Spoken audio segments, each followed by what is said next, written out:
Bharatiya Janata party આ વખતે HS ને ટિકિટ આપી.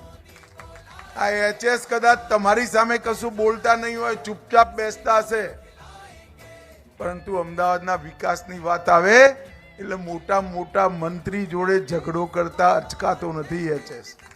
અને હું તો એચએસ ને કહું છું, આ સ્વભાવ ભાઈ જાળવી રાખજે. જે આપણને મોટા બનાવે, જે આપણને સંસદ સભ્ય બનાવે, એ મતદારો માટે ઝઘડવું એ આપણી ફરજ કહેવાય. ભાઈઓ બહેનો, આજે હું નરોડાના મતદારો સામે આવ્યો છું. તમે એચએસ ના નામની સામે એક કમળનું નિશાન હશે બેલેટ બોક્સની અંદર, એની પર બટન દબાવજો. વોટ એચએસ ને મળશે, પણ તમારો આપેલો એક એક વોટ નરેન્દ્ર મોદીને વડાપ્રધાન બનાવવાના કામમાં આવવાનો.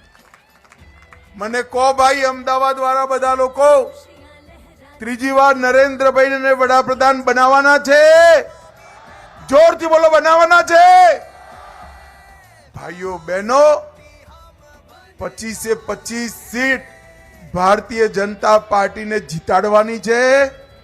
એચએસ ને પ્રચંડ બહુમતીથી જીતાડવાના સંકલ્પની મુઠ્ઠી પીજો અને મારી સાથે જોરથી બોલો, જય શ્રી રામ.